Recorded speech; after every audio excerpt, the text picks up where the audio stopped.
sini saya akan menjelaskan tentang pengertian pasar modal. Pasar modal secara umum merupakan suatu tempat bertemunya para penjual dan pembeli untuk melakukan transaksi dalam rangka memperoleh pendanaan untuk berbagai keperluan, seperti pengembangan usaha, penambahan modal perusahaan, dan sebagainya. Penjual dalam pasar modal merupakan perusahaan yang membutuhkan pendanaan dari masyarakat atau disebut dengan emiten, sedangkan pembeli juga bisa disebut dengan investor. Investor adalah pihak yang ingin menanamkan dananya di perusahaan-perusahaan yang berkinerja baik dan menguntungkan. Pasar modal di Indonesia dikenal dengan nama Bursa Efek Indonesia atau dikenal dengan IDX yang dikelola oleh PT Bursa Efek Indonesia. Ketika perusahaan membutuhkan pendanaan, maka ada dua hal yang dapat dilakukan oleh perusahaan melalui bursa, yaitu yang pertama, mengalihkan sebagian kepemilikan perusahaan kepada investor. Penjelasannya, pengalihan kepemilikan perusahaan kepada pihak lain akan berlangsung hingga perusahaan bubar atau ketika pemilik perusahaan membutuhkan dana dan hendak mengalihkan kepemilikannya lagi kepada pihak lain. Yang kedua, dengan cara menerbitkan surat utang. Utang yang bersifat utang berlaku sampai jangka waktu tertentu, yaitu waktu yang disepakati antara pemilik perusahaan dan investor. Pengalihan kepemilikan perusahaan. Sini saya akan menjelaskan tentang kelebihan dan kelemahan. Kelebihannya, dana yang diperoleh pemilik perusahaan relatif lebih besar dan biaya dananya relatif murah. Karena perusahaan tidak ada kewajiban untuk membayar bunga atau margin kepada investor. Kelemahannya, sebagian kepemilikan perusahaan akan beralih kepada pihak lain yang kadang belum tentu memiliki visi dan misi yang sama dengan pemilik perusahaan yang lama. Penghimpunan dana dengan cara berhutang. Kelebihannya, kepemilikan perusahaan tidak akan beralih kepada pihak lain. Kelemahannya, biaya dana relatif lebih mahal dan harus dikembalikan dalam jangka waktu tertentu. Produk investasi yang diperdagangkan di pasar modal menurut OJK. Yang pertama, investasi secara langsung seperti saham atau saham syariah dan obligasi. Yang kedua, investasi tidak secara langsung seperti reksadana. Yang ketiga, produk lainnya yang merupakan kombinasi dari kedua klasifikasi tersebut seperti waran, REIT, dan produk derivatif lainnya. Yang kedua, itu ada pengertian dengan produk investasi yang diperdagangkan di pasar modal menurut Bank Bursa Efek Indonesia. Yang pertama, ada saham yang bersifat ekuitas. Yang kedua, obligasi dan surat utang atau sukuk atau juga bisa disebut berpendapatan tetap. Yang ketiga, kombinasi dari kedua produk tersebut dapat berbentuk reksadana, efek berangun aset atau EBA, dan produk derivatif. Penjelasan masing-masing produk. Ada saham dan saham syariah. Saham adalah bukti kepemilikan seseorang atau institusi di dalam sebuah perusahaan sehingga orang atau institusi tersebut dapat mengklaim pendapatan dan aset perusahaan tersebut. Saham berdasarkan hak klaim menurut BEI dibedakan menjadi yang pertama ada saham biasa. Saham biasa memiliki karakteristik yang pertama, bila perusahaan dilikuidasi, maka hak klaimnya terakhir. Yang kedua, dalam rapat umum pemegang saham atau RUPS, memiliki hak suara proporsional. Yang ketiga, berhak memperoleh dividen. Yang keempat, mendapatkan hak untuk memesan saham terlebih dahulu.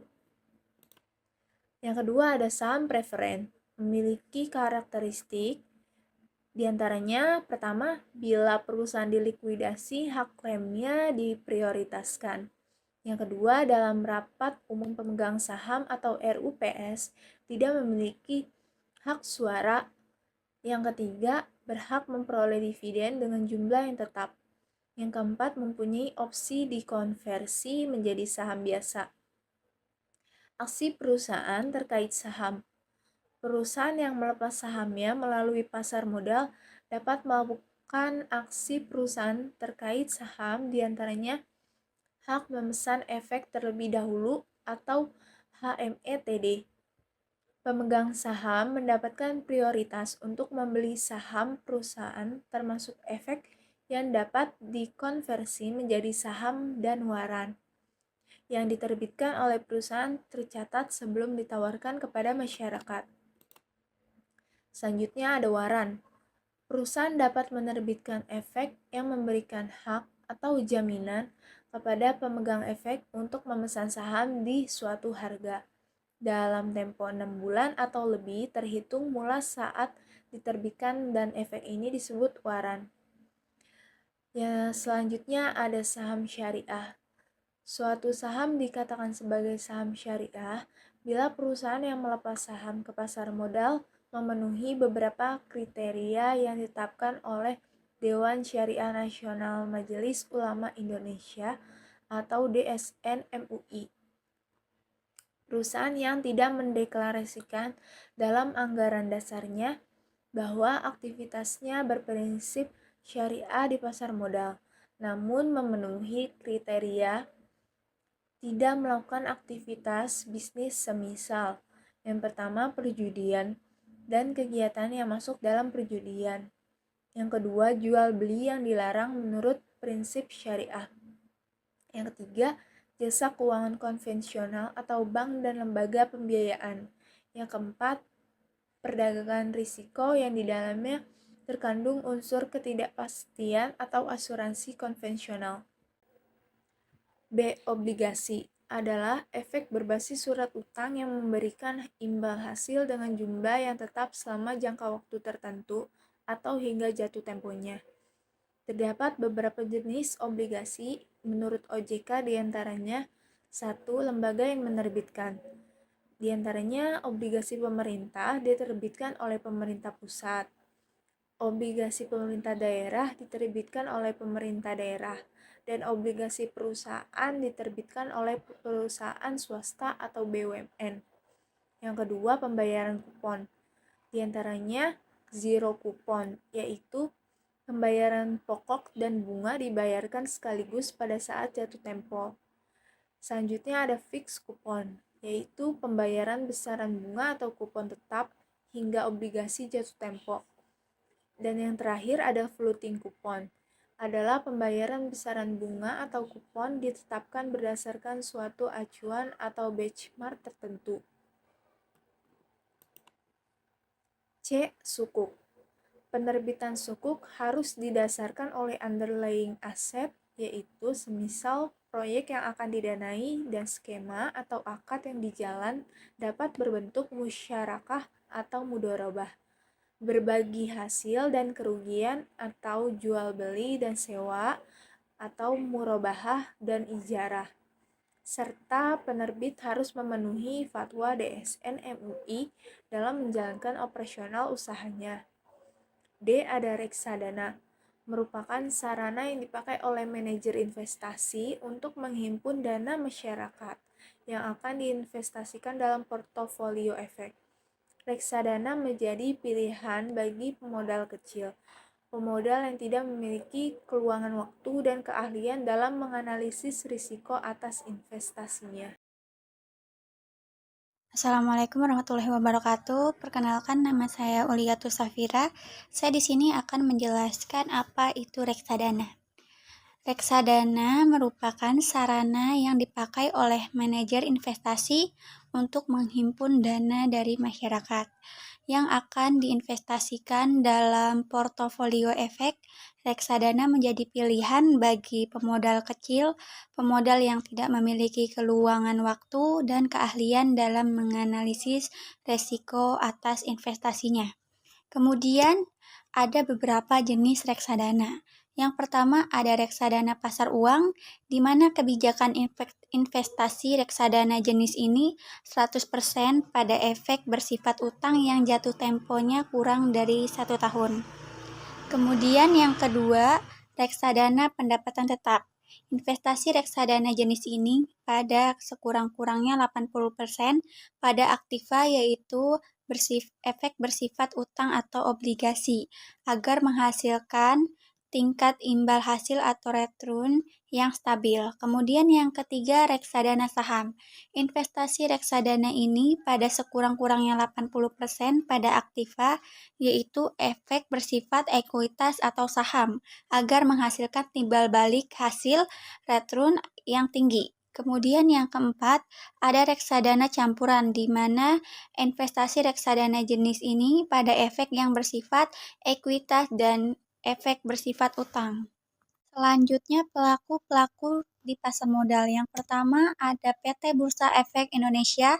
Beberapa jasa yang disediakan oleh Bursa Efek Indonesia yaitu yang pertama, jasa transaksi efek, di mana jasa untuk melaksanakan jual dan beli efek di bursa.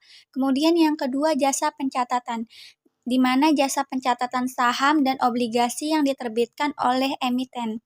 Kemudian yang ketiga, jasa informasi dan fasilitas lainnya, di mana jasa pemberian informasi kepada anggota bursa, kantor berita, media massa, dan perusahaan. Kemudian yang kedua ada PT Clearing Penjaminan Efek Indonesia atau KPEI. Jasa yang ditawarkan oleh PT Clearing Penjamin Efek Indonesia, yang pertama jasa clearing transaksi bursa, di mana clearing dan menyelesaikan transaksi ekuitas. Yang kedua, jasa penjaminan, yaitu jasa pemberian jaminan hak dan kewajiban anggota clearing sebagai akibat transaksi di bursa. Yang ketiga, jasa pinjam-meminjam efek, di mana jasa yang diberikan kepada anggota clearing untuk memenuhi kebutuhan efek supaya transaksi bursa selesai, seperti short selling dan sebagainya. Kemudian yang keempat, jasa lainnya seperti jasa pengelolaan anggunan dalam bentuk uang atau efek yang tersimpan dalam bentuk online collateral. Dan Central Efek Indonesia.